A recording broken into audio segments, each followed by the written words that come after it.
Now we are good to go. So F1 का A, right? Yes sir. तो F1 का A मतलब ये वाला पूछा जा रहा है ना? तो इसको हम कॉपी पेस्ट कर लेते हैं. एक बार क्वेश्चन पढ़ लेते हैं. क्वेश्चन कह रहा है calculate the oxidation number of underlined elements, है ना? तो ये जो अंडरलाइंड एलिमेंट है, इसमें जो अंडरलाइंड एटम है कोबाल्ट, इसका ऑक्सीडेशन नंबर हमें बताना है, राइट? तो पहले इसको व्हाइट बोर्ड पे कॉपी पेस्ट कर लेते हैं. एक सेकेंड.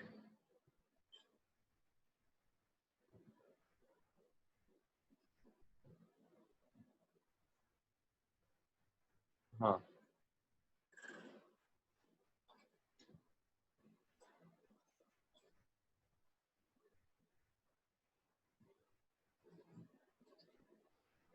ये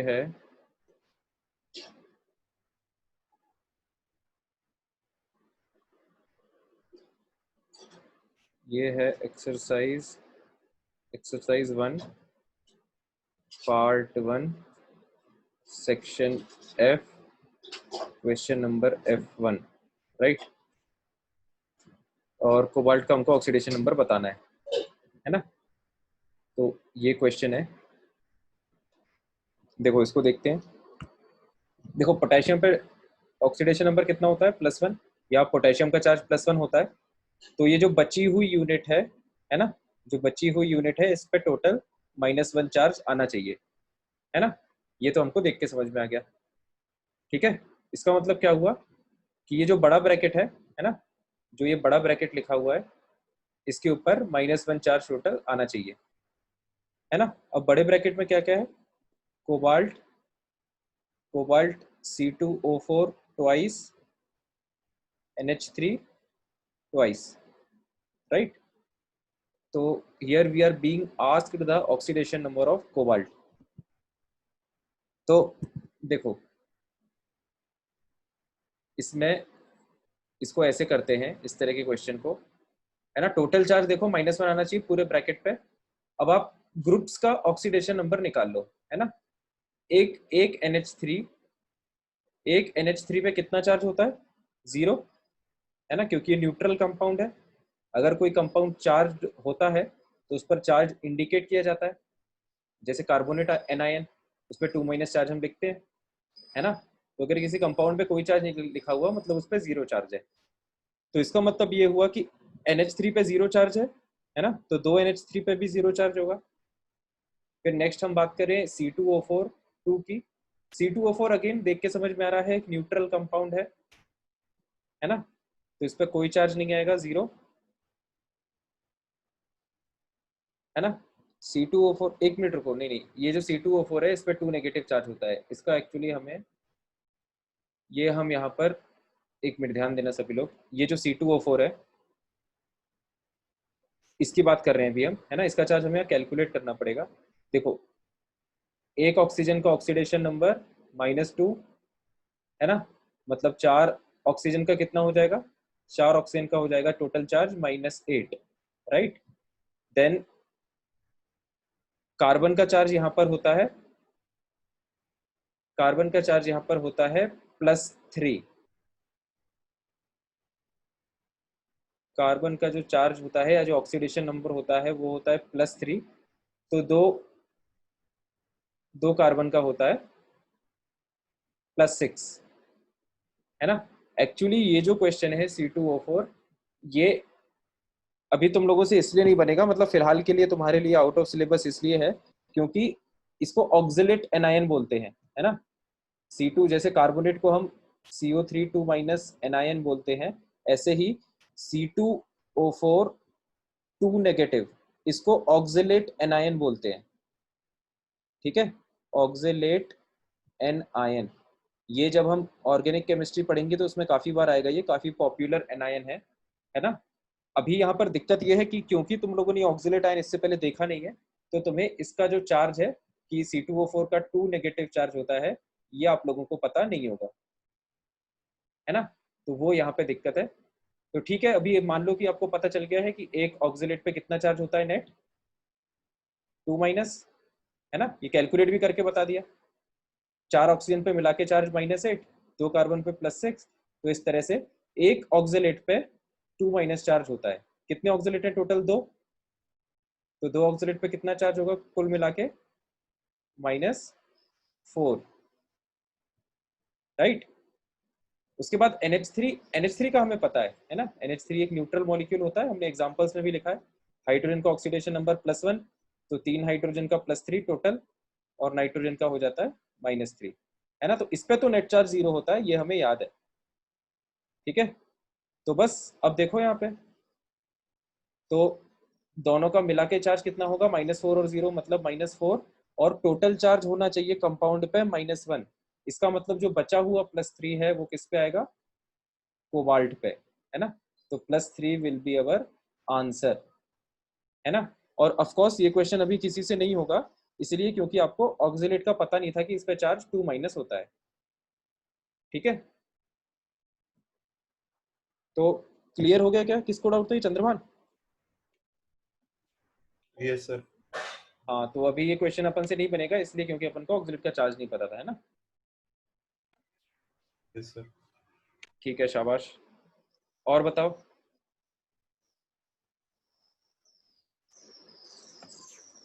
डी। डॉग? डी बोल रहे हो ना, डॉग? Yes sir. एक मिनट, डी क्वेश्चन पूछा जा रहा है ये। भाई बाकी लोगों ने भी सॉल्व किया है कि नहीं किया?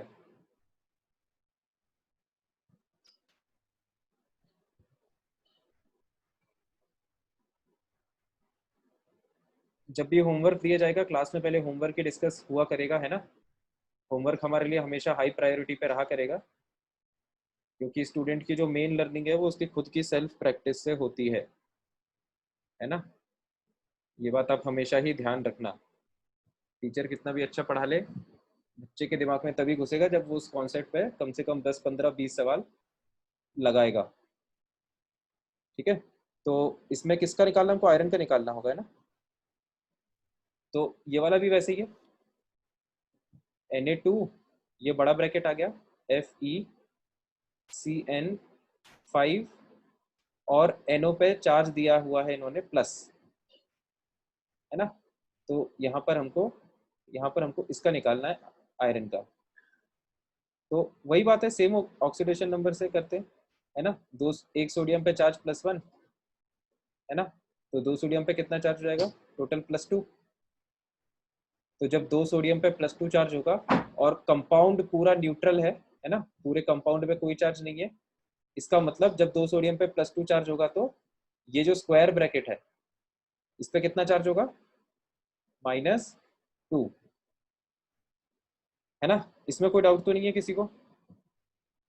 तो ये स्क्वायर ब्रैकेट पे -2 चार्ज आ गया। अब देखो, अब तो क्या बचा? ये जो NO है इस पे +1 चार्ज होता है, ऐसा इन्होंने सवाल में दिखा दिया। तो NO पे कितना चार्ज हो गया? +1। साइनाइड पे अगेन हमको ये बात याद होनी चाहिए, है ना, कि साइनाइड पे कितना चार्ज होता है? -1, ठीक है। ये अगेन जैसे हमको ऑक्सीलेट पे याद होना चाहिए 2 माइनस चार्ज होता है, उसी तरह से हमको साइनाइड पे याद होना चाहिए कि -1 चार्ज होता है। जिसको याद हो ठीक है, जिसको नहीं याद हो उसको ग्रेजुअली याद हो जाएगा, क्योंकि इस तरह के कंपाउंड्स बार बार आएंगे आगे के चैप्टर्स में, है ना। तो जिसको याद नहीं है उसमें भी कोई टेंशन वाली ऐसी बात नहीं है। और ये हम दूसरे तरीके से निकाल भी सकते हैं, है ना। जैसे मान लो अगर आपको कोई कंपाउंड याद हो साइनाइड का, जैसे अगर किसी को याद हो कि हाइड्रोजन साइनाइड नाम का एक कंपाउंड होता है, या सोडियम साइनाइड नाम का एक कंपाउंड होता है, तो आप इससे भी ऑक्सीडेशन नंबर निकाल सकते हो। हाइड्रोजन का +1 हो जाएगा चार्ज, तो साइनाइड का कितना हो जाएगा? -1। सेम ईयर, सोडियम का +1, साइनाइड का -1, है ना। इस तरह से हम किसी एनायन का चार्ज किसी नोन कंपाउंड की हेल्प से भी निकाल सकते हैं, ठीक है। तो हमको ये क्लियर हो गया कि भैया एक साइनाइड पे -1 चार्ज होता है ना। एक साइनाइड पे -1 चार्ज होता है। टोटल कितने साइनाइड है? 5। तो 5 साइनाइड पे कुल मिला के -5 चार्ज होगा। तो बस अब देख लो, टोटल चार्ज होना चाहिए -2, और अभी कितना चार्ज आ रहा है इन दोनों को मिला के? -4।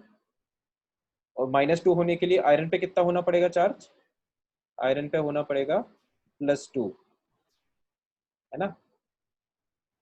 ये देखो +2 और -4 कितना आ जाएगा आंसर, -2। तो क्लियर हुआ चंद्रवान। Yes sir. तो देखो इसको दूसरी तरीके से ऐसे भी कर सकते हैं, मान लो अगर किसी स्टूडेंट को इसमें डाउट है तो, और जो सिंपल और मैथमेटिकल तरीका होता है वो क्या बताया था आपको,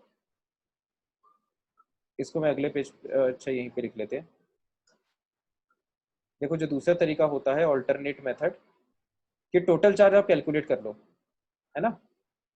पहले दोबारा हम कंपाउंड को लिख लेते हैं, Na2FeCN5NO+, ठीक है। ये कंपाउंड ओवरऑल न्यूट्रल है ना, पूरे कंपाउंड पे हमको दिख रहा है कोई चार्ज नहीं है, तो net charge will be equal to 0। और नेट चार्ज कैसे लिखा गया है, नेट चार्ज लिखा गया है 2 सोडियम, अब सबका चार्ज एक एक करके ऐड करते जाओ। पहले 2 सोडियम का चार्ज, तो 1 सोडियम का चार्ज होता है +1, कितने सोडियम है 2, है ना, सोडियम का चार्ज हो गया। अगले एटम पे आओ आयरन, इसका अपन को पता नहीं है तो इसका हम +x मान लेते हैं, है ना। तो आयरन का चार्ज हमने +x मान लिया, कितने आयरन है, एक ही आयरन है ना, तो इसलिए x × 1 मतलब x। फिर अगला साइनाइड, तो एक साइनाइड पे चार्ज कितना होता है -1, है ना, अभी हमने देखा -1। कितने साइनाइड है, 5, साइनाइड का हो गया। अगला NO+, तो NO+ पे कितना चार्ज है, क्वेश्चन में दिखाया गया है +1, तो एक NO+ पे चार्ज आएगा +1, है ना। ये वैल्यू कुल मिला के कितनी होनी चाहिए, 0, ठीक है। बस अब इसको सॉल्व कर लो, +1 × 2 मतलब 2 + x - 5 + 1 = 0, है ना। इस इक्वेशन को सॉल्व करोगे x की वैल्यू आ जाएगी +2, है ना। ये दूसरा तरीका होता है इस तरह के क्वेश्चंस को करने का, कि आप पूरे कंपाउंड पे कितना चार्ज है वो देख लो, है ना, और उसको लिख दो यहाँ पे इक्वेशन के एक तरफ, और दूसरी तरफ सबके चार्जेस ऐड कर दो। क्या दोनों तरीके सबको समझ में आ गए। Yes sir. शाबाश, तो दोनों तरीके लिख लें, है ना। ये तरीका थोड़ा मैथमेटिकल है जो नीचे हमने किया, और ये वाला तरीका थोड़ा ओरल टाइप का है ना, इसको हम मनी मन कैलकुलेट कर देते हैं कि यहाँ पे देखा +2 तो इस पे टोटल होना चाहिए -2, +1 -5 मतलब -4, तो ये +2, है ना। तो ये ऊपर वाला तरीका थोड़ा ओरल टाइप है, और नीचे वाला तरीका थोड़ा मैथमेटिकल टाइप है।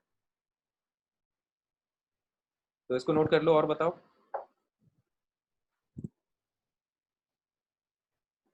ई में, सर ई में चार्ज फ्रैक्शन आ रहा है, please clear it. Of course I will.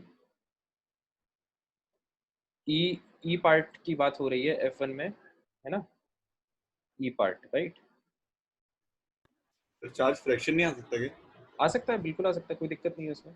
Charge नहीं, ऑक्सीडेशन नंबर बताना है हमें ना। हाँ चार्ज और सर, वही ऑक्सीडेशन ऑक्सीडेशन नंबर में नंबर। थोड़ा सा फर्क होता है, ऑक्सीडेशन नंबर पर एटम होता है, और चार्ज हम कितने भी एटम्स पे एक साथ बता सकते हैं, है ना। ये बेसिक डिफरेंस होता है यस सर। चार्ज वर्ड में और ऑक्सीडेशन नंबर में। तो ऑक्सीडेशन नंबर की बात हो रही है, तो एक बार इसको देख लेते हैं, ई को, ई वाले पार्ट को।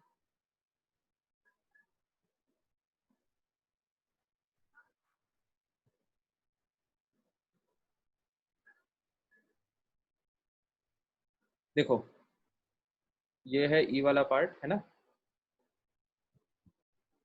हाँ हाँ कोई दिक्कत नहीं है अंकुर। तो ई वाले पार्ट में, एक सेकेंड,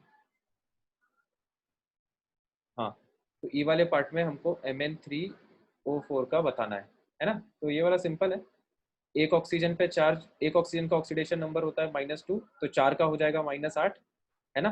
तो बचा हुआ +8 Mn पे होना चाहिए, ठीक है। तो ये 3 Mn पे मिला के 8 है, तो एक Mn पे मैंगनीज पे कितना जाएगा, 8/3, है ना। तो ये इसका आंसर हो जाएगा 8/3। ये ऑक्सीडेशन नंबर फ्रैक्शन में आ सकता है, उसमें कोई दिक्कत नहीं है ना। Okay sir. क्योंकि हमने डेफिनेशन में ऑक्सीडेशन नंबर की ऐसा कुछ भी नहीं लिखा है कि वो इंटीजर में ही होगा, कि होल नंबर में ही होगा, कि नेचुरल नंबर में ही होगा, कि फ्रैक्शन में नहीं होगा, है ना। तो it can have any possible value. और बताओ। और मैं खोल सर देता हूँ यहाँ। F2 का A। तो F2 का ए पूछा जा रहा है। F2 सर का इसमें ए, रिड्यूसिंग एजेंट नहीं आ रहा था मेरा। हाँ एक मिनट देख लेते हैं अपन। F2 का ए है ना। Yes sir.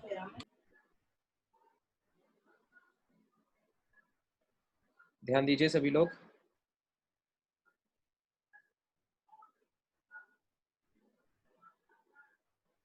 ये जो बीच में 3 सिंबल है ये एरो को रिप्रेजेंट कर रहे हैं ना। तो हमको इसमें ऑक्सीडाइजिंग और रिड्यूसिंग एजेंट बताना है, राइट। तो हाँ चंद्रभान, तुम्हें किस में डाउट है इसमें? सर रिड्यूसिंग एजेंट नहीं आ रहा था। रिड्यूसिंग एजेंट नहीं आ रहा था, ठीक है। तो बेसिकली ऑक्सीडेंट या ऑक्सीडाइजिंग एजेंट और रिडक्टेंट या रिड्यूसिंग एजेंट हम ऑक्सीडेशन नंबर की हेल्प से देखते हैं। तो कमीनोफोर में +7 ऑक्सीडेशन नंबर होता है, ये हमने कल भी लिखा था नोट्स में। मैंगनीज पे +2 ऑक्सीडेशन नंबर होता है। तो ये +7 से +2 में चला गया, मतलब ऑक्सीडेशन नंबर कम हो गया, मतलब रिडक्शन। तो ये हो गया ऑक्सीडाइजिंग एजेंट। और अब हमको देखना है रिड्यूसिंग एजेंट, राइट। तो रिड्यूसिंग एजेंट यहाँ पर होगा क्लोरीन, है ना। क्लोरीन का चार्ज देखो यहाँ पर -1, या क्लोरीन का ऑक्सीडेशन नंबर -1, क्योंकि पोटेशियम का +1 होता है। तो यहाँ पर क्लोरीन का -1, और यहाँ पर क्लोरीन का कितना होगा, क्योंकि एलिमेंट है 0, है ना। तो -1 से 0 वैल्यू बढ़ गई है, मतलब ये प्रोसेस हो गई है ऑक्सीडेशन। मतलब KCl is a reducing agent या रिडक्टेंट, क्वेश्चन की लैंग्वेज के हिसाब से। कोई और समस्या इसमें? No sir. ठीक है, और बताओ।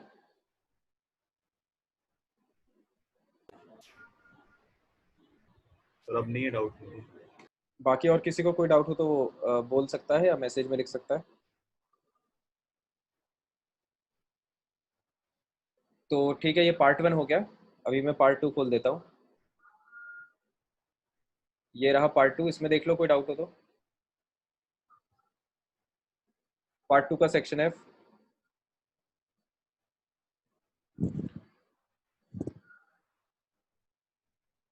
पार्ट 2 का सेक्शन है। सारे क्वेश्चन हो गए सभी से। F6, F6 पूछा जा रहा है। F6 के पहले कोई किसी को? F6 बहुत अच्छा क्वेश्चन है ना। F6 में कायदे से सबको होना चाहिए था वैसे। F6 से पहले कोई हो तो बता दो।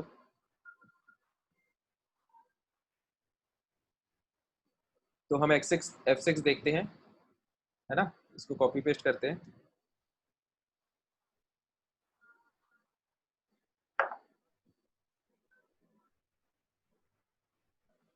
ध्यान से देखिएगा सभी लोग।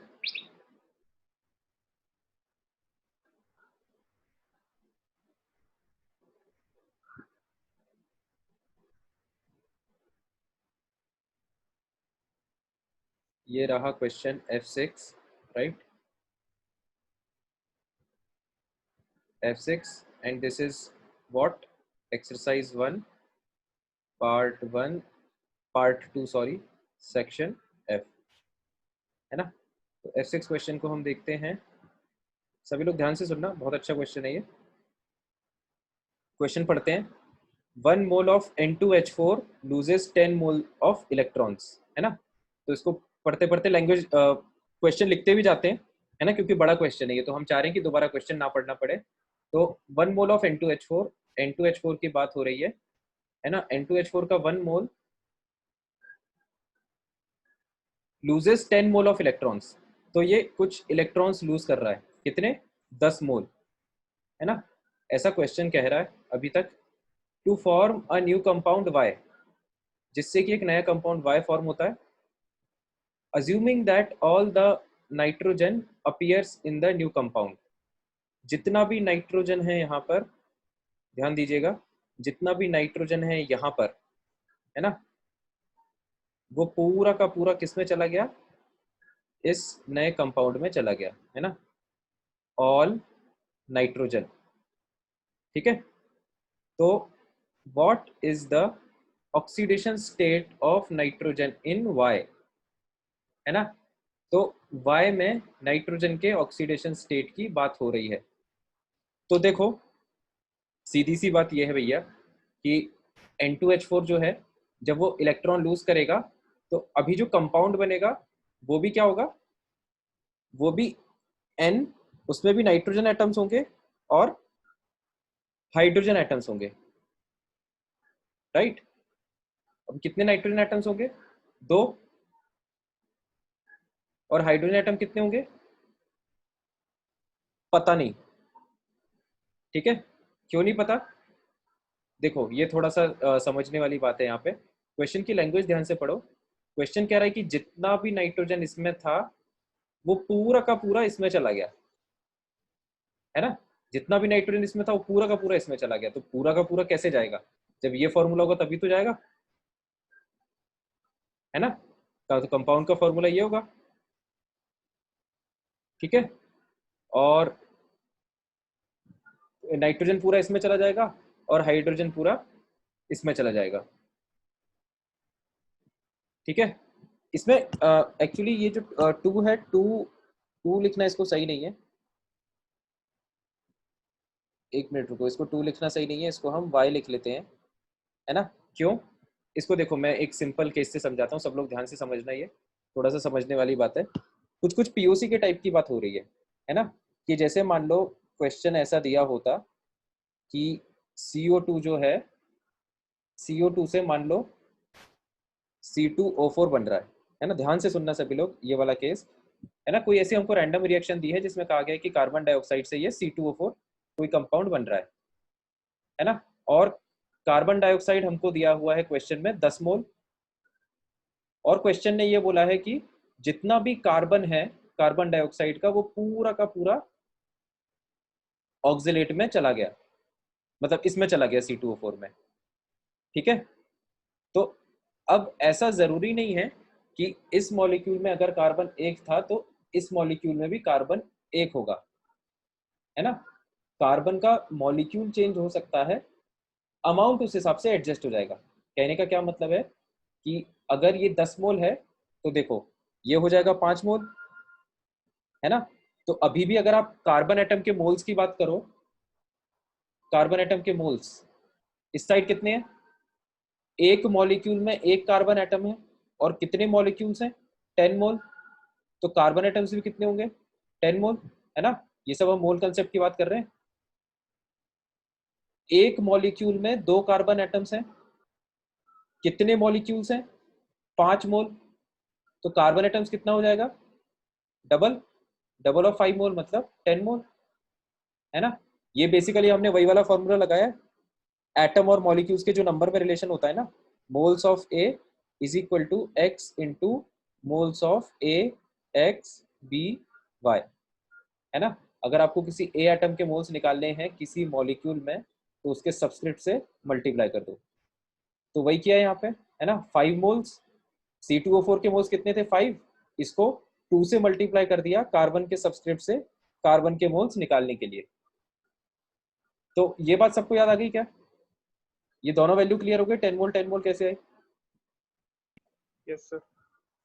तो अब देखो, अब मैं क्या पॉइंट हाईलाइट करने की कोशिश कर रहा हूँ कि अभी भी जो क्वेश्चन में जो लैंग्वेज है कि सारा कार्बन CO2 से निकल के C2O4 में चला गया, है ना। 10 मोल कार्बन CO2 में था, वो 10 मोल किस में पहुंच गया, C2O4 में, ठीक है। तो कहने का मतलब क्या है, कंक्लूजन ये है इस पेज का कि CO2 का अगर फॉर्मूला, मतलब कार्बन डाइऑक्साइड का अगर फॉर्मूला CO2 है तो जो प्रोडक्ट है उसका फॉर्मूला कुछ और हो सकता है ना। भले ही जो कार्बन एटम्स हो वो कंजर्व्ड हो। क्या ये बात सबको समझ में आ गई, इसमें कोई भी डाउट हो तो पूछ लो, है ना। मैं 5 सेकंड का पॉज दे रहा हूँ।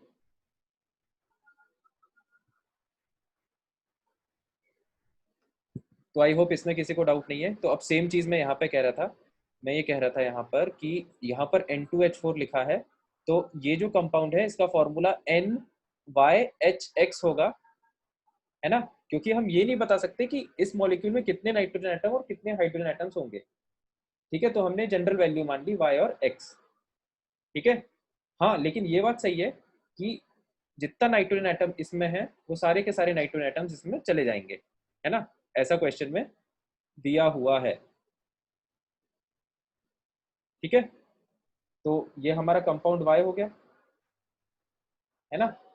तो अगर सबको इतनी कहानी समझ में आ गई हो तो फिर हम आगे बात करते हैं।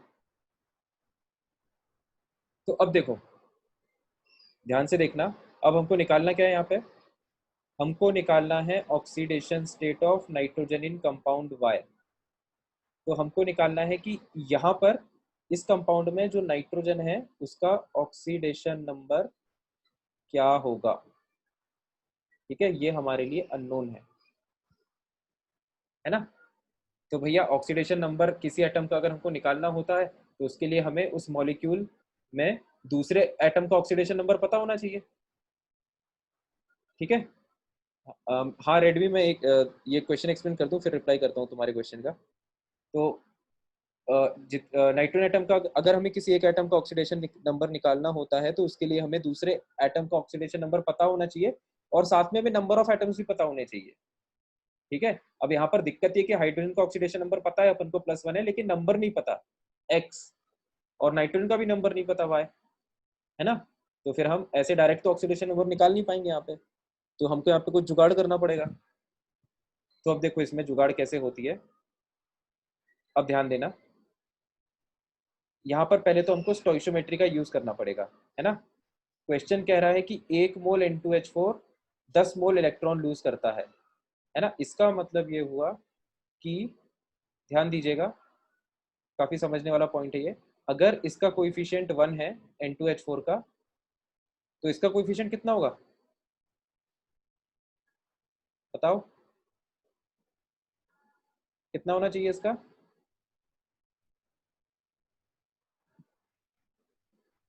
कोई तो बताओ रे। तो 10। हाँ 10 होना चाहिए, शाबाश, है ना। ये बहुत इंपॉर्टेंट है। अब ये चीज हमने कैसे लिखी है, ये 1 और ये 10, क्योंकि हमने मोल कंसेप्ट में स्टोइशियोमेट्री पढ़ा है ना।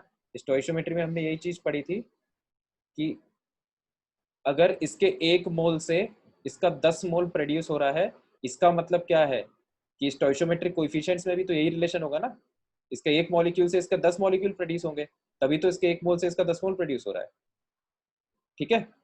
तो ये हमने रिएक्शन लिख दी, है ना। हमारी रिएक्शन क्या हो गई कि N2H4 gives Y plus 10 electrons. तो बेसिकली ये जो 1 मोल और 10 मोल आपको क्वांटिटी दी हुई थी, ये आपको स्टोइशियोमेट्रिक कोएफिशिएंट लिखने के लिए दी हुई थी। ये थोड़ा सा एक इंपॉर्टेंट पॉइंट है यहाँ पे समझने वाला, है ना। तो अब ये बात अगर समझ में आ गई हो, अब ध्यान देना। तो देखो, अब N2H4 में दो बेसिकली दो एटम्स में डीलिंग हो रही है, नाइट्रोजन और हाइड्रोजन। तो यहाँ पर भी दो एटम्स है, नाइट्रोजन हाइड्रोजन। राइट साइड में टोटल 2 ही एटम्स है, नाइट्रोजन और हाइड्रोजन। उसमें से क्वेश्चन ने कह दिया है, क्या कहा है कि, क्वेश्चन ने कहा है कि ऑक्सीडेशन नंबर हाइड्रोजन का चेंज नहीं हो रहा है ना। हाइड्रोजन का ऑक्सीडेशन नंबर चेंज ही नहीं हो रहा है, ठीक है। तो भाई अगर किसी एटम का ऑक्सीडेशन नंबर चेंज नहीं हो रहा तो उस एटम के कारण इलेक्ट्रॉन का कोई लॉस नहीं होगा, है ना। इसको हम और सिंपल एग्जांपल से समझ लेते हैं। अगर किसी एटम का ऑक्सीडेशन नंबर चेंज नहीं हो रहा है तो फिर किसी इलेक्ट्रॉन का लॉस नहीं हुआ है, तो हम इलेक्ट्रॉन नहीं लिखेंगे, है ना। जैसे यहाँ पर भी Fe+2 है, यहाँ पर भी Fe+2 है, सेम ऑक्सीडेशन नंबर, तो यहाँ पर हम कोई इलेक्ट्रॉन नहीं लिखते। लेकिन अगर Fe+2 से Fe+3 बन रहा है तो यहाँ पर देखो ऑक्सीडेशन नंबर चेंज हो गया। तो चार्ज बैलेंस करने के लिए हम यहाँ पर एक इलेक्ट्रॉन ऐड करते हैं। चार्ज वाइज बैलेंसिंग कल हम लोगों ने पढ़ा है ना, कि लेफ्ट साइड का और राइट साइड का चार्ज सेम होना चाहिए, ठीक है। तो इसका मतलब क्या हुआ कि अगर किसी एटम का ऑक्सीडेशन नंबर चेंज नहीं हो रहा है रिएक्टेंट और प्रोडक्ट में, तो उसके कारण कोई इलेक्ट्रॉन नहीं आएंगे, है ना। लेकिन अगर ऑक्सीडेशन नंबर चेंज हो रहा है तो इलेक्ट्रॉन आएंगे। अब सेम बात मैं यहाँ पे यूज कर रहा हूँ, ध्यान से देखना।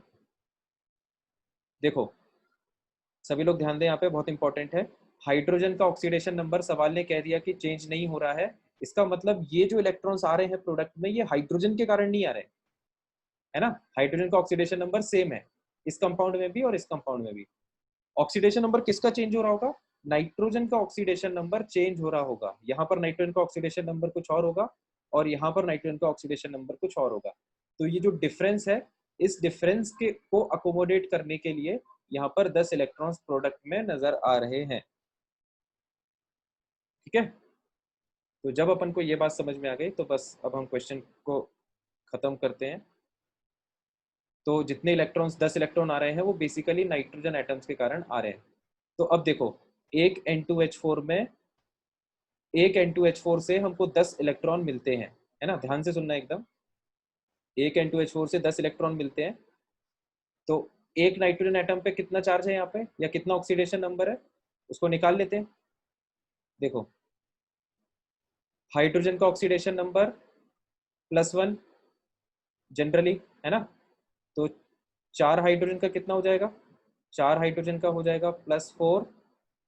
ठीक है, तो बचा हुआ -4 दो नाइट्रोजन पे मिलके होना चाहिए। तो दो नाइट्रोजन पे मिलके -4 है, इसका मतलब एक नाइट्रोजन पे चार्ज कितना आएगा, -2। मतलब नाइट्रोजन का ऑक्सीडेशन नंबर यहाँ पर हो गया -2, है ना।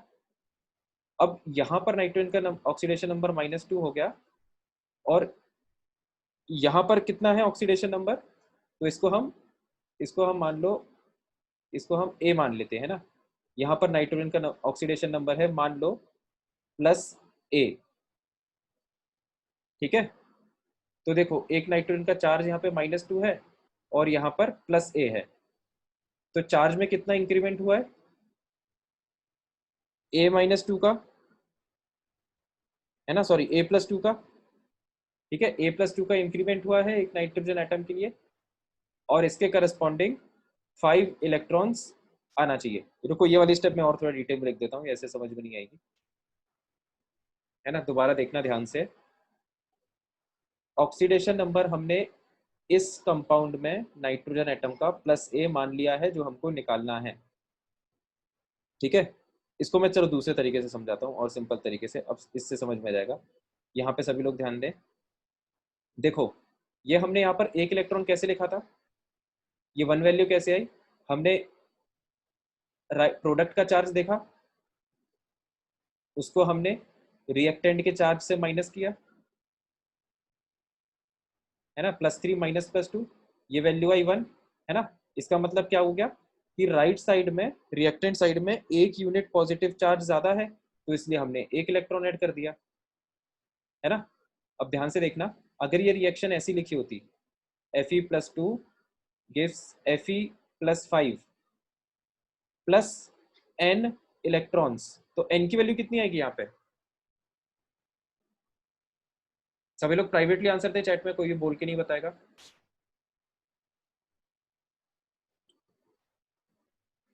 n की वैल्यू कितनी आनी चाहिए यहाँ पे, कितने इलेक्ट्रॉन्स होना चाहिए, शाबाश मारिया, और बाकी लोग भी बताएं, शाबाश अंकुर। चार्ज बैलेंस करना है हमको, तो कितने इलेक्ट्रॉन यहाँ पे रखेंगे कि चार्ज लेफ्ट साइड का और राइट साइड का बराबर हो जाए। कृपया करके जल्दी जल्दी उत्तर देने का कष्ट करें, शाबाश बाकी, 3 विकेट्स डाउन।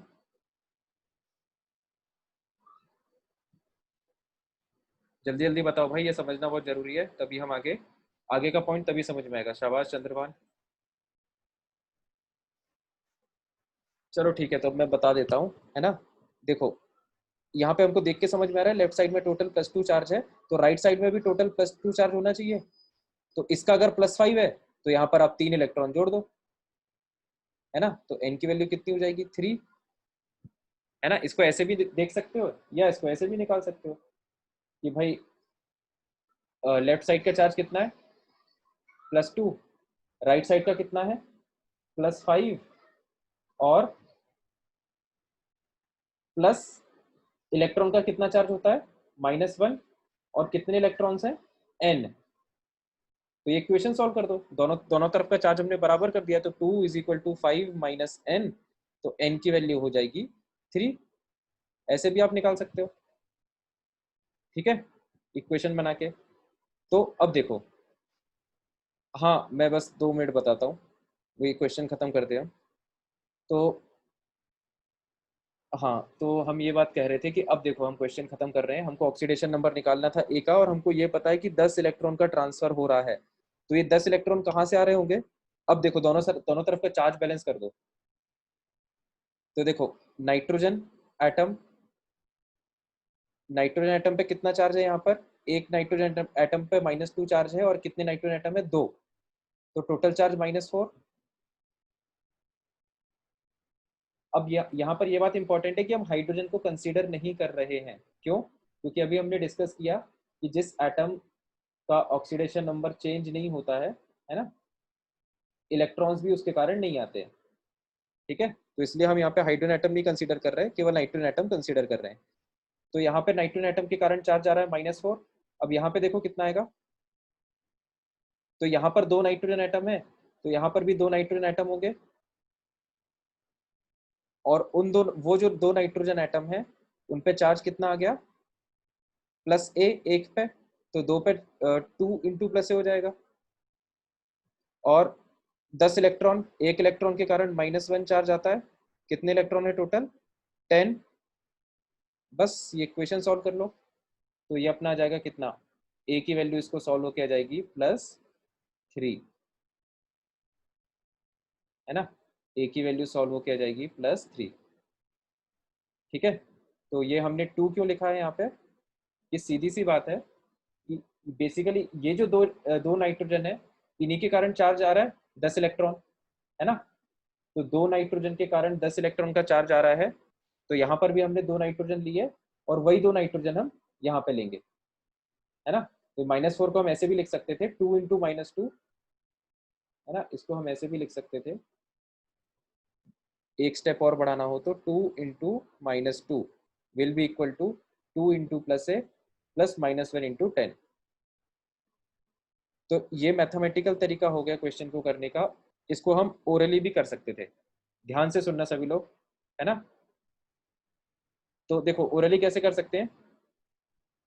एक नाइट्रोजन का चार्ज -2 है ना। तो एक नाइट्रोजन, 2 नाइट्रोजन के लिए 10 इलेक्ट्रॉन का ट्रांसफर हो रहा है।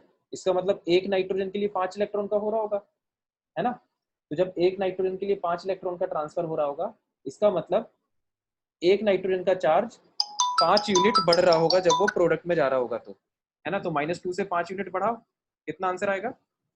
+3। ठीक है, तो -2 से +3, 5 यूनिट एक नाइट्रोजन बढ़ गया, ऐसे ही दूसरा नाइट्रोजन 5 यूनिट बढ़ेगा, तो टोटल 10 इलेक्ट्रॉन से ये बैलेंस हो जाएगा। ठीक है, तो इस तरह से हम ओरली भी कर सकते हैं, है ना। तो अच्छा क्वेश्चन था ये, टफ क्वेश्चन था, सभी लोग इसको देख लें। मैं 30 सेकंड का पॉज ले रहा हूँ, और इसमें कुछ भी ना समझ में आए तो पूछ लेना।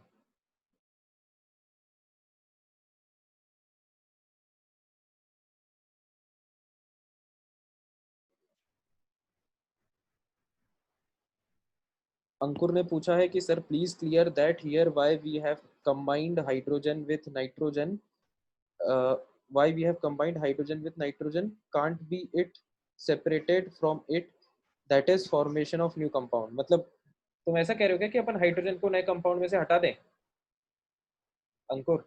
सर ये हो सकता है क्या? नहीं, कैसे हटाएंगे, फिर तो कंपाउंड नहीं रहेगा नहीं ना। मतलब कायदे से वैसे हाइड्रोजन को रखने का यहाँ कोई मतलब नहीं है ना, क्योंकि उसका ऑक्सीडेशन नंबर चेंज ही नहीं हो रहा है ना। तो वैसे लॉजिकली देखोगे तो हाइड्रोजन को रखने का कोई मतलब नहीं है यहाँ पे क्वेश्चन सॉल्व करने के लिए। लेकिन यस सर। अगर रियलिटी में देखो तो हाइड्रोजन होगा इस कंपाउंड में, है ना, और यहाँ पर भी होगा। ठीक है, नहीं तो वो जाएगा कहाँ? तुम ये देखो ना, N2H4 है, तो हाइड्रोजन एटम जाएगा कहाँ पे? फिर रिएक्शन ही इनकम्प्लीट हो जाएगी। समझ रहे हो ना बात को? Yes sir. ठीक है, ओके सर, क्लियर है, थैंक यू। हाँ वेलकम। और भी कोई पूछ लो, किसी को कुछ पूछना हो तो, किसी को कोई भी पॉइंट नहीं समझ में आ रहा हो तो पूछ सकता है। तो अब रेडमी जो तुम पूछ रहे थे, मैं तुम्हारा कमेंट पढ़ के एक बार रिप्लाई कर देता हूँ। सर जितना टेस्ट में आएगा उसका प्लीज़ एक बार रिवीजन करवा दीजिएगा प्लीज़ सर, 16 जून के पहले। 16 जून आज क्या है? 12 जून। रिवीजन करने का रिक्वायरमेंट है क्या तुम लोगों को?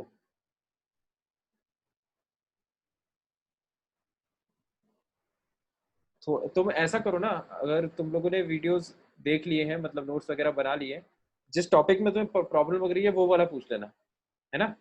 पूरा रिवीजन कराना तो थोड़ा टीडियस टास्क हो जाएगा।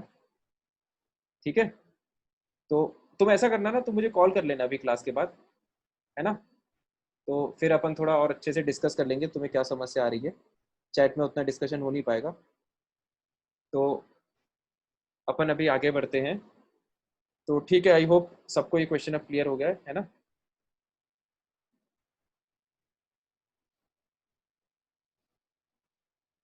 अब इसमें देख लो पीडीएफ में और कोई डाउट है क्या?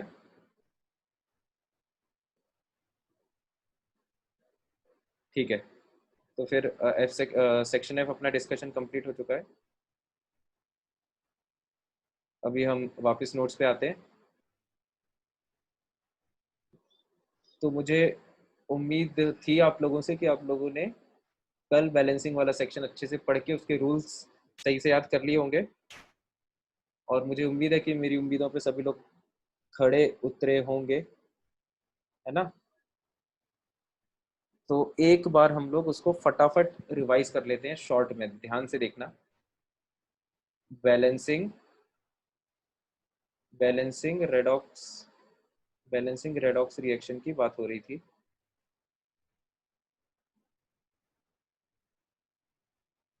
ठीक है, तो हमारा जो रिएक्शन था वो था,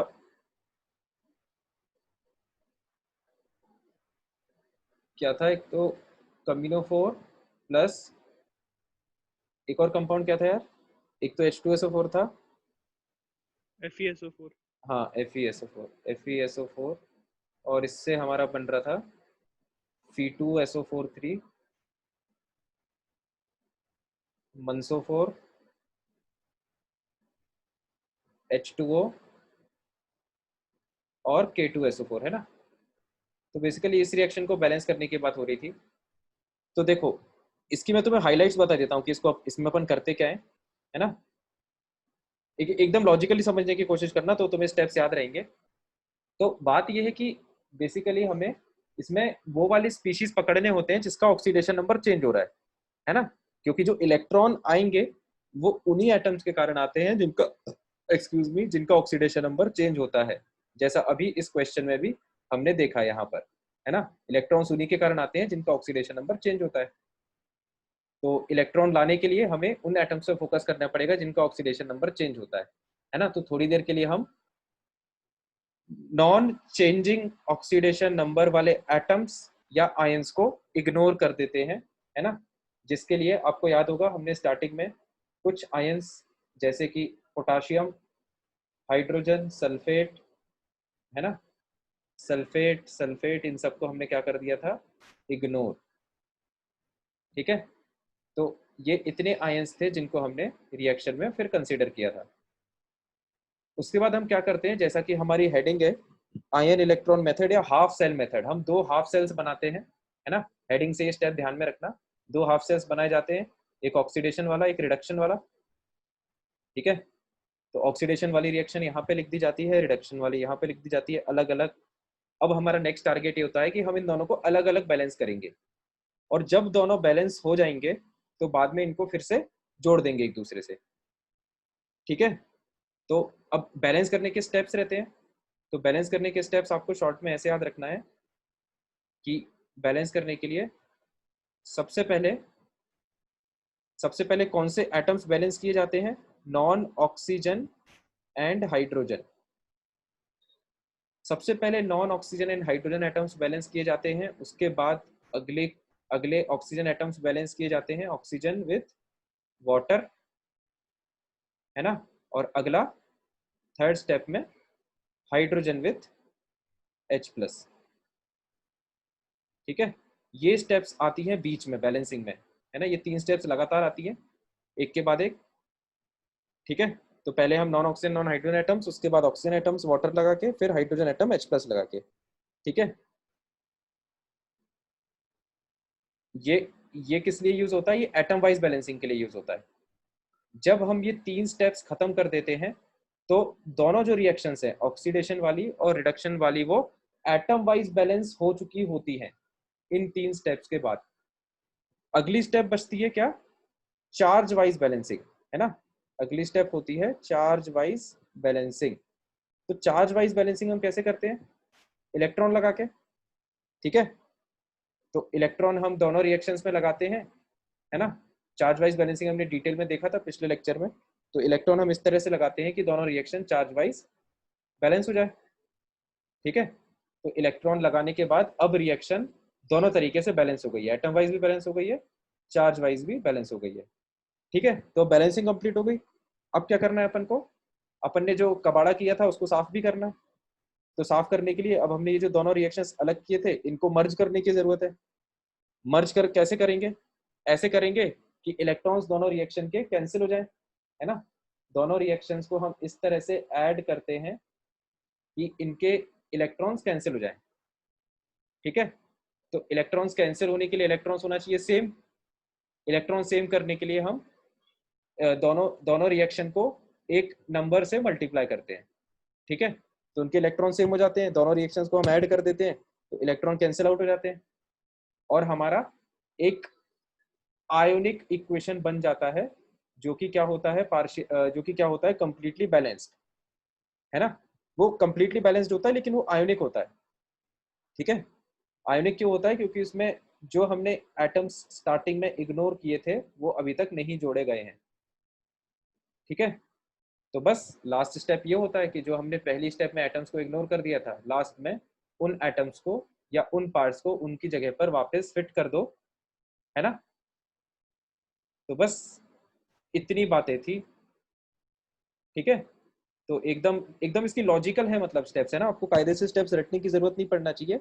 पहले रिएक्शन का हम ऑक्सीडेशन और रिडक्शन पार्ट आइडेंटिफाई करेंगे, दो पार्ट्स में रिएक्शन को स्प्लिट करेंगे, एटम वाइज बैलेंसिंग करेंगे, चार्ज वाइज बैलेंसिंग करेंगे, फिर दोनों रिएक्शन को अगेन ऐड करके और जो स्पीशीज इग्नोर किए थे उनको वापस अटैच कर देंगे, है ना। शॉर्ट में इतनी स्टेप्स हमको एग्जीक्यूट करनी होती है।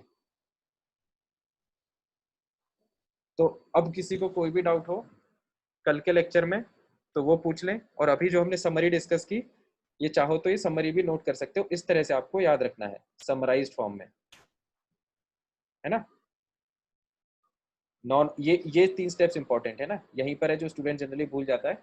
Non oxygen non hydrogen atom, फिर ऑक्सीजन वाटर से, और हाइड्रोजन H+ से, इसी ऑर्डर में हमको स्टेप्स को एग्जीक्यूट करना है।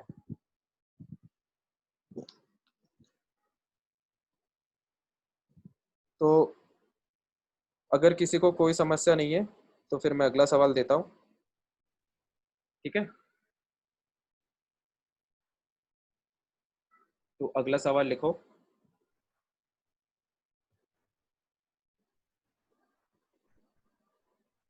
अगला क्वेश्चन है,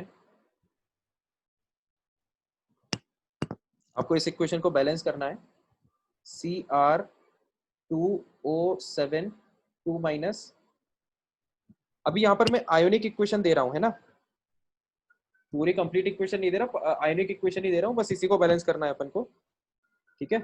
तो Cr2O7 2 जब SO3 2 से रिएक्ट करता है तो इससे बनता है Cr+3 + SO4 2 है ना। करो इसको बैलेंस, निपटा दो, और जब कोएफिशिएंट्स आ जाए तो मेरे को रिप्लाई कर देना कॉमा लगा लगा के, है ना। आंसर इस फॉर्म में दे देना A, B, C, ठीक है। इस फॉर्मेट में आप आंसर दे देना।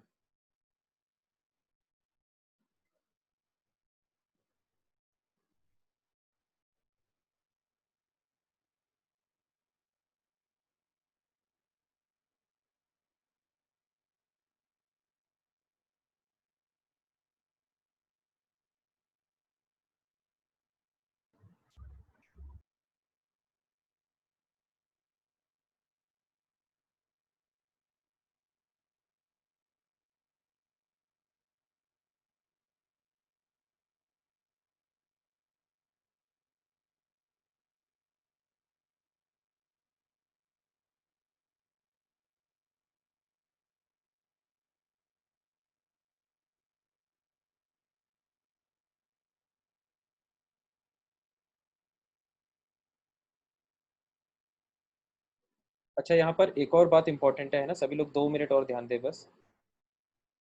वो बात ये है कि क्वेश्चन एक्चुअली ये है ना, एक्वस भी दिया हुआ है क्वेश्चन में, ये जो है एक्वस दिया हुआ है ना, स्टेट दी हुई है क्वेश्चन की। ये एक्वस वैसे कैलकुलेशन पॉइंट ऑफ व्यू से बहुत ज़्यादा इंपॉर्टेंट नहीं है, लेकिन थोड़ा सा समझने वाला है, तो इसको मैं समझा देता हूँ। तो 2 मिनट सब लोग यहाँ पे देख लें। एक्वस फेज जब हम इस तरह से लिखते हैं, है ना, तो इसका क्या मतलब होता है कि ये जो आयन है ये वाटर में डिजोल्व है ना, एक्वा मतलब वाटर, ठीक है।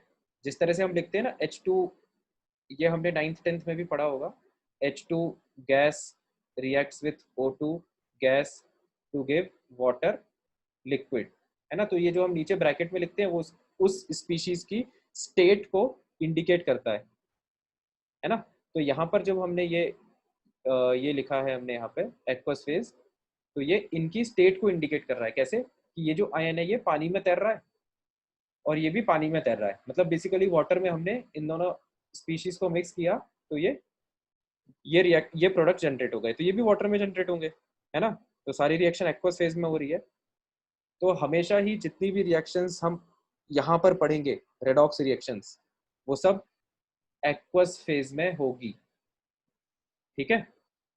तो जब वो एक्वस फेज में होगी, इसीलिए इसीलिए देखो यहाँ पर जब हम बैलेंस करते हैं तो हम वाटर अपने मन से ऐड कर लेते हैं, है ना। हम जब ये कहते हैं ना कि भाई हम ऑक्सीजन को कैसे बैलेंस करेंगे वाटर से, तो वाटर हम अपने मन से क्यों ऐड कर लेते हैं, क्योंकि वाटर रिएक्शन में मौजूद है ऑलरेडी, है ना। तो वाटर भी रिएक्शन में पार्टिसिपेट करेगा, है ना। और सिमिलरली हाइड्रोजन बैलेंस करने के लिए हम H+ क्यों यूज कर लेते हैं, क्योंकि H+ और OH- आयंस वाटर में मौजूद होते हैं, ठीक है। तो इसलिए हम H+ आयंस को यूज कर सकते हैं हाइड्रोजन एटम की बैलेंसिंग के लिए, है ना। ये बेसिक लॉजिक होता है वाटर का और H+ का यूज करने का के पीछे, ठीक है। तो इसका मतलब ये हुआ, ये बात इसलिए इंपॉर्टेंट है, ऑल्दो ये क्वेश्चन में नहीं दी है, कि यहाँ पर जब आप सॉल्व करोगे, जब आप बैलेंस करोगे, तो कुछ अमाउंट में H+ भी आएगा किसी एक साइड, और कुछ अमाउंट में H2O भी आएगा किसी एक साइड, है ना। तो जब आप बैलेंस्ड इक्वेशन लिखोगे तो H+ भी ऐड हो जाएगा उसमें और H2O भी ऐड हो जाएगा, तो H+ और H2O के कोएफिशिएंट भी आपको बताने हैं, ठीक है। तो फाइनली आप आंसर इस फॉर्म में दे देना, है ना। अब मैं आंसर को थोड़ा स्टैंडर्डाइज कर देता हूँ। इसका कोएफिशिएंट A है, B है, C है, D है ना। H+ का कोएफिशिएंट X है, H2O का Y है। तो सभी लोग जो भी आंसर निकाले वो इस फॉर्मेट में आंसर दे दें, ABCD X Y, है ना। ठीक है, अब चालू कर सकते हो।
एक मिनट अंकुर, मैं मिलाता हूँ आंसर को। तुम्हारा आ रहा है नहीं यार, गलत आ रहा है, गलत आ रहा है अंकुर, थोड़ा डिफरेंट आएगा सेट। दोबारा चेक करो कैलकुलेशन।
आ रहा है क्या किसी का?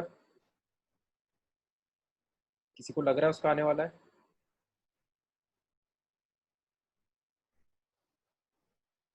किसी को बीच में किसी स्टेप में डाउट आ रहा हो तो वो पूछ सकता है।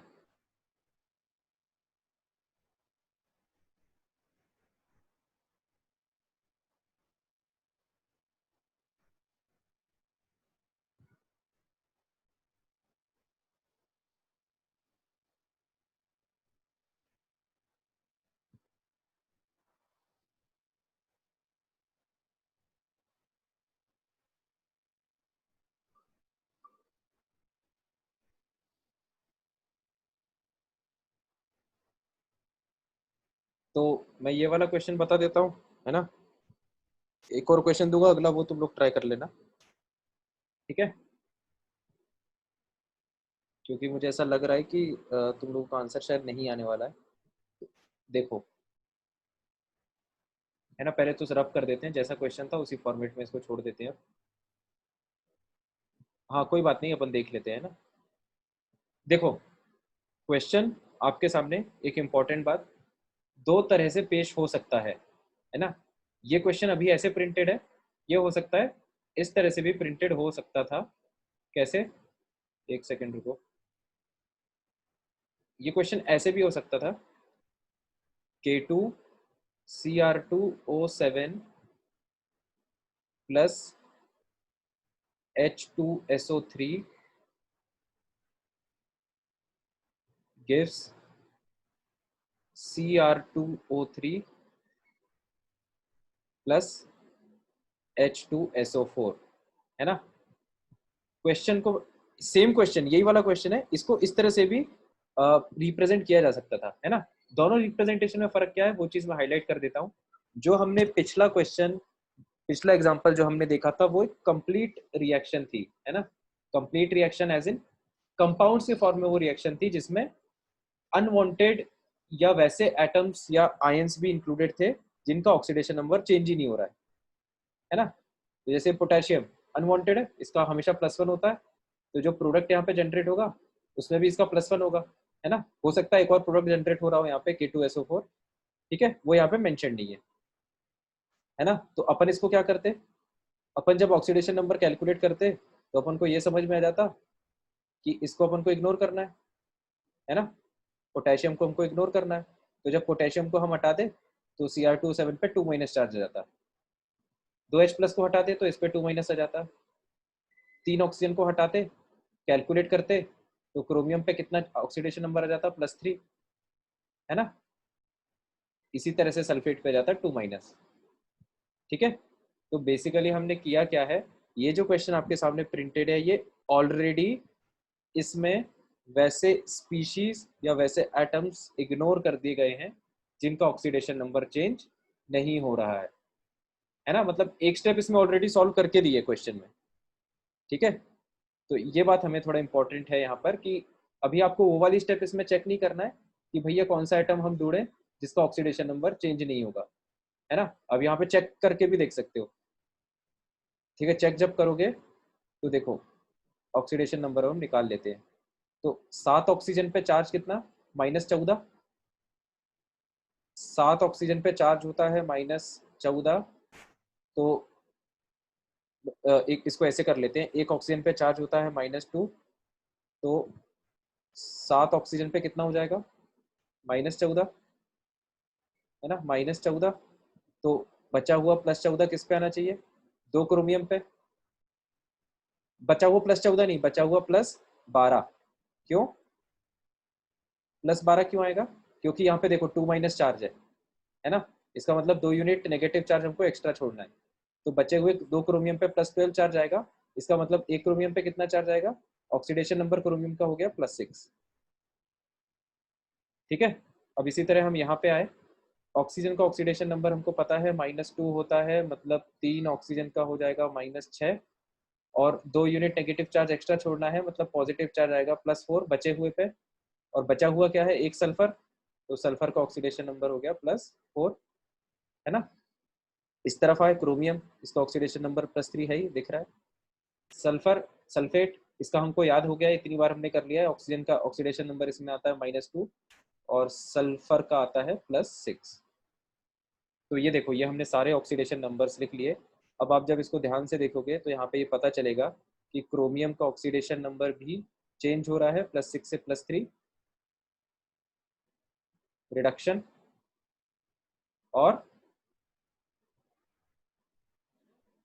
और किसका क्या हो रहा है, ये सल्फर का, ये देखो +4 से +6 बढ़ गया ऑक्सीडेशन,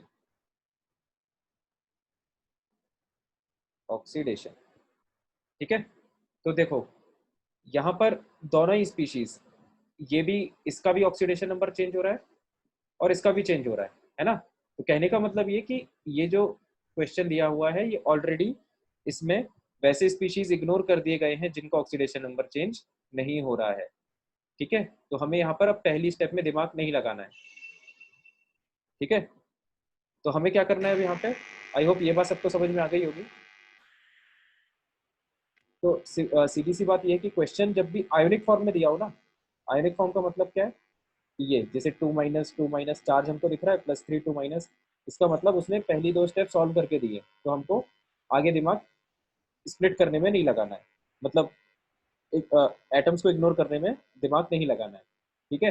लेकिन अगर न्यूट्रल स्पीशीज दिए हों, जैसे पिछली रिएक्शन थी उसमें जितने भी स्पीशीज थे वो सब न्यूट्रल थे, है ना, तो ऐसे केस में फिर हमको एटम्स को इग्नोर करना पड़ेगा, ठीक है। तो चलो अब हम आगे बढ़ते हैं। देखो, तो जहां तक बैलेंस करने की बात है, रिडक्शन और ऑक्सीडेशन पार्ट हमको अलग करना होता है ना। तो बस इसको इसको क्या है, तुम्हें 2-3 बार प्रैक्टिस करना पड़ेगा, फिर ये बहुत आसान होते हैं इसके क्वेश्चन, फ्लो बन जाता है इनका। ऑक्सीडेशन वाला पार्ट ये है ना, सल्फेट वाला। तो SO3 2- से SO4 2-, सब लोग ध्यान से देखना, ये ऑक्सीडेशन वाला पार्ट हो गया। रिडक्शन वाला Cr2O7 2- गिव्स Cr+3, ठीक है, लिख लिया हमने, पार्ट्स अलग अलग कर लिए। अगली स्टेप होती है इनको बैलेंस करना। देखो अब बैलेंस करना चालू करते हैं। तो सबसे पहले एटम वाइज बैलेंसिंग होती है। पहले non oxygen non hydrogen atoms, तो यहाँ पर सल्फर एटम को बैलेंस करो, एक सल्फर, सल्फर बैलेंस्ड है।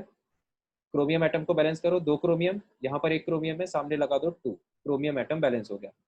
तो दोनों रिएक्शन में non oxygen non hydrogen atoms balance हो चुके हैं, है ना। अगली स्टेप क्या थी, ऑक्सीजन एटम बैलेंसिंग, किससे, with the help of water. तो यहाँ पर 3 ऑक्सीजन, यहाँ पर 4 ऑक्सीजन, है ना, तो यहाँ पर 1 ऑक्सीजन कम है ना, मतलब यहाँ पर 1 ऑक्सीजन जोड़ना पड़ेगा। ठीक है, इसका मतलब यहाँ पर एक हमको वाटर जोड़ना पड़ेगा, क्योंकि ऑक्सीजन हम कैसे ऐड करते हैं, with the help of water. ठीक है, तो यहाँ पर हमने ऑक्सीजन बैलेंस कर लिया। राइट साइड में आओ, 7 ऑक्सीजन, एक भी ऑक्सीजन नहीं, है ना, तो यहाँ पर हमको 7 ऑक्सीजन जोड़ना पड़ेगा। इसका मतलब हमको यहाँ पर 7 वाटर जोड़ना पड़ेगा, है ना। ऑक्सीजन बैलेंस हो गया दोनों साइड। अगली step, hydrogen atom balancing with the help of H+, है ना।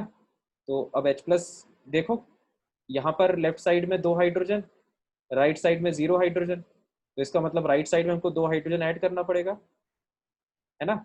और हाइड्रोजन कैसे बैलेंस होता है, H+ से। फिर राइट साइड में आओ,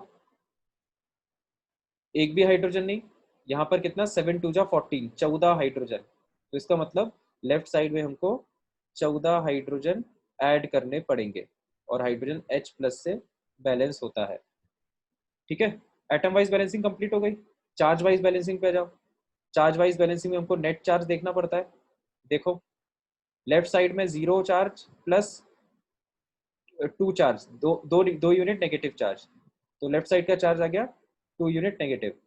राइट साइड का चार्ज देखो, -2 +2 मतलब 0, है ना, तो यहाँ पर कोई चार्ज नहीं आ रहा है, यहाँ पर 2 यूनिट नेगेटिव चार्ज आ रहा है। इसका मतलब हम 2 इलेक्ट्रॉन कहाँ पर ऐड करेंगे, यहाँ पर हम 2 इलेक्ट्रॉन ऐड कर देंगे, है ना। ठीक है, तो अब यहाँ पर 2 यूनिट नेगेटिव चार्ज और ऐड हो गया, तो ये -2, ये देखो बैलेंस हो गया, -2 यहाँ पर चार्ज बैलेंसिंग करो, तो 14 यूनिट पॉजिटिव चार्ज, है ना, 14 यूनिट पॉजिटिव चार्ज और 2 माइनस, तो 2 यूनिट नेगेटिव चार्ज। कितना चार्ज हो गया टोटल, +12। यहाँ पे देखो 3 2 जा 6, 6 यूनिट नेगेटिव पॉजिटिव चार्ज +6, और ये तो न्यूट्रल मॉलिक्यूल है, कोई चार्ज नहीं, 0, तो +6, तो लेफ्ट साइड में +12 है, राइट साइड में +6 है, तो 6 यूनिट चार्ज का डिफरेंस है। इसका मतलब हम 6 इलेक्ट्रॉन्स ऐड करेंगे, किस साइड ऐड करेंगे, इस साइड, लेफ्ट साइड में 6 इलेक्ट्रॉन्स, है ना। तो जैसे ही हमने 6 इलेक्ट्रॉन्स ऐड किए, तो 6 इलेक्ट्रॉन के कारण -6 चार्ज आ जाएगा। ये देखो चार्ज कितना हो गया, +12 -6 मतलब +6, ये +6 बैलेंस हो गया। तो दोनों रिएक्शन चार्ज वाइज बैलेंस हो गई, है ना। अब इन रिएक्शंस को हम थोड़ा सा ढंग से लिख लेते हैं अगले पेज पे।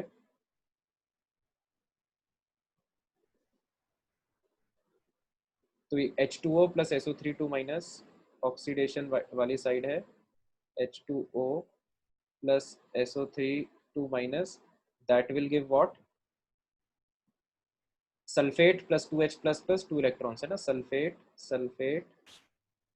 +2H+ + 2 electrons, right. इधर का भी टेप दो, 14H+ + 6 electron plus Cr2O7 2- 14H+ + 6 electrons plus Cr2O7 2- that will give what, 2Cr + 3 + 7H2O, mute कर लो, 2Cr + 3 + 7H2O, है ना। तो ये देखो ये रिएक्शन हमें पिछले पन्ने से यहाँ पर टेप दिया है। ठीक है, अब देखो अगली स्टेप क्या बच रही थी अपनी, कि हमको दोनों रिएक्शन ऐड करना है। ऐड करने के लिए इनके इलेक्ट्रॉन कैंसिल होना चाहिए, इलेक्ट्रॉन कैंसिल होने के लिए इलेक्ट्रॉन सेम होना चाहिए, है ना।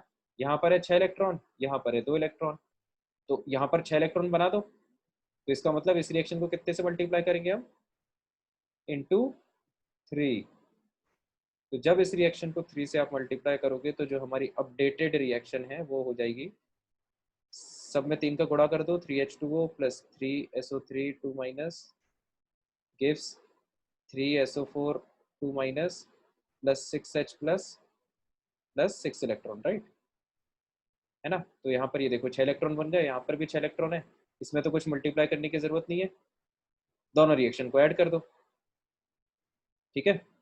तो अब मैं डायरेक्ट एडेड रिएक्शन लिख दे रहा हूँ, ये है रिएक्शन 1, ये है रिएक्शन 2। जब इन दोनों को ऐड करोगे तो ये वाली रिएक्शन जनरेट हो जाएगी, जिसको हम यहाँ पे लिख रहे हैं। तो पहले इसके रिएक्टेंट्स लिख देते हैं, 3H2O प्लस 3SO3 2 माइनस, और यहाँ पर प्रोडक्ट्स भी लिख देते हैं, इस रिएक्शन के प्रोडक्ट्स भी लिख देते हैं, 3SO4 2 minus plus 6H plus 6 electrons, plus 6H plus 6 electrons, right. Similarly इस रिएक्शन को ऐड करना था, तो इसके रिएक्टेंट्स लेफ्ट साइड में जाएंगे, 14H plus 6 electron plus Cr2O7 2 negative, और ये वाला part 2Cr plus 3 plus 7H2O product में है ना, तो 2Cr प्लस 3 प्लस 7H2O, ठीक है। ये हमारी आ गई बैलेंस रिएक्शन। अब इसमें फाइनल सेटलमेंट कर देते हैं, 6 इलेक्ट्रॉन को 6 इलेक्ट्रॉन से उड़ा दो पहले तो। अब देख लो पूरे रिएक्शन में कुछ स्पीशीज रिपीट तो नहीं हो रहे है ना, क्योंकि रिएक्शन जब हम लिखते हैं तो उसका ये रूल होता है कि रिएक्टेंट का जो स्पीशी है वो कभी भी प्रोडक्ट में रिपीट नहीं होना चाहिए। तो देखो यहाँ पर वाटर है, रिएक्टेंट साइड में आ रहा है, और वो हमने देखा कि यहाँ प्रोडक्ट साइड में भी आ रहा है, तो वाटर हमको किसी एक जगह से हटाना पड़ेगा। तो इसको हम ऐसे मैथमेटिक्स जैसे करते हैं, जैसे हम मैथ्स में इक्वेशन लिखते हैं ना, ध्यान से देखना, मैथ्स से हम जैसे इस तरह से लिखते हैं ना, 3x plus Y is equal to 5x plus Z, है ना। तो ये 3x को हम यहाँ भेज देते हैं, तो इक्वेशन सॉल्व होके क्या आ जाती है, y is equal to 2x plus Z, है ना। This is a mathematical step, right. तो इसी तरह से मैथमेटिकल स्टेप हम यहाँ पर एग्जीक्यूट करते हैं। तो जब आप इस 3 को यहाँ भेजोगे राइट साइड में, तो वो -3 हो जाएगा, है ना। तो जो हमारी अपडेटेड इक्वेशन होगी वो हो जाएगी, वाटर आ जाएगा 7 - 3, मतलब वाटर आ जाएगा अपना 7 - 3 H2O, मतलब 4H2O, ठीक है। तो वाटर यहाँ से हट जाएगा, है ना, और वाटर यहाँ पर 4H2O ऐसे चेंज हो जाएगा, ठीक है। तो वाटर का हमने हिसाब किताब कर लिया। SO3 2 माइनस पे आओ, उसको चेक कर लो रिपीट तो नहीं हो रहा कहीं पे, तो इसको एज इट इज टेप दो रिएक्शन में, 3SO3 2 माइनस, ये लिख दिया हमने यहाँ पे 3SO3 2 माइनस, है ना। आगे बढ़ो, H प्लस चेक करो रिपीट तो नहीं हो रहा, हाँ ये रिपीट हो गया, देखो। तो लेफ्ट साइड में 14 है, राइट साइड में 6 है, तो ये 6 जब लेफ्ट साइड में आ जाएगा तो -6 हो जाएगा, है ना। तो अगला रिएजेंट अपना हो जाएगा 14 - 6 H प्लस, मतलब ये सॉल्व होके कितना हो जाएगा, 8H प्लस, राइट। तो ये हमारा H प्लस काउंट हो गया। आगे बढ़ते हैं, Cr2O7 2 माइनस, इसको देख लो रिपीट तो नहीं हो रहा, तो इसको एज इट इज कॉपी कर दो, ये आ गया Cr2O7 2 माइनस, ठीक है। सल्फेट 3SO4 2 माइनस, यहाँ पे आ जाएगा 3SO4 2 माइनस, और देख लो H प्लस तो हम ऑलरेडी काउंट कर चुके हैं लेफ्ट साइड में, है ना, इसको हमने उधर भेज ही दिया था, तो ये ऑलरेडी H प्लस काउंट हो चुका है। Cr+3, है ना, Cr+3 अभी हमने काउंट नहीं किया है, तो ये 2Cr+3 यहाँ पे आ जाएगा, 2Cr+3, और लास्ट स्पीशीज है 7H2O, है ना, 7H2O ये हम यहाँ पर ऑलरेडी वाटर का हिसाब किताब कर चुके हैं, ठीक है। तो जो हमारी फाइनल इक्वेशन आएगी that will be what, the final balanced ionic equation will be 3SO3 2 minus plus 8H plus Cr2O7 2 minus will give 3SO4 minus plus 2Cr plus 3 plus 4H2O। क्या ये क्वेश्चन सबको क्लियर हो गया? Yes sir. किसी को कोई भी doubt हो तो पूछ लो, है ना। तो इसके क्वेश्चन नो डाउट थोड़े से बड़े होते हैं और स्टार्टिंग में स्टूडेंट को टफ भी लगते हैं, लेकिन अगर इसके 4-5 क्वेश्चन कर लोगे ना तो इसके क्वेश्चन में कभी कोई दिक्कत नहीं आएगी, क्योंकि सारे क्वेश्चन एक ही पैटर्न पे होते हैं, है ना। तो बस आपको रूल्स याद होना चाहिए, रूल्स को लगाते जाओ और बस उसको सॉल्व करते जाओ, ठीक है। तो इनके क्वेश्चन से डरना नहीं, 3-4 क्वेश्चन जब हो जाएंगे तो तुम लोगों को इसमें कॉन्फिडेंस आ जाएगा, ठीक है। तो इसका क्वेश्चन बहुत सिंपल होता है ना, और स्कोरिंग क्वेश्चन होता है इसका। तो टाइम तो वैसे हो गया है, तो अब मैं ऐसा करता हूँ, एक क्वेश्चन होमवर्क में दे देता हूँ, है ना। तो तुम लोग के पास 2 क्वेश्चन तो हो ही गए, है ना। तो जब तुम ये तीसरा क्वेश्चन जो मैं होमवर्क में दे रहा हूँ, उससे पहले दोनों क्वेश्चन एक बार खुद कॉपी बंद करके सॉल्व करना और फिर कॉपी से मैच करना, ठीक है। उसके बाद ये तीसरा क्वेश्चन करना। अब काफी ज्यादा संभावना है कि आप लोगों से, ज्यादातर लोगों से ये क्वेश्चन हो जाएगा, है ना। फिर भी ना हो तो बताना, अपन इसको डिस्कस भी कर लेंगे। एक सेकेंड, क्वेश्चन है, आपको बैलेंस करना है मनोफोर माइनस, ये Mn है ना, H नहीं है, ये Mn है, MnO4 माइनस, वही एक्वस फेज में है सारे species, plus Br minus bromide ion gives MnO2। MnO2 क्या है, सॉलिड,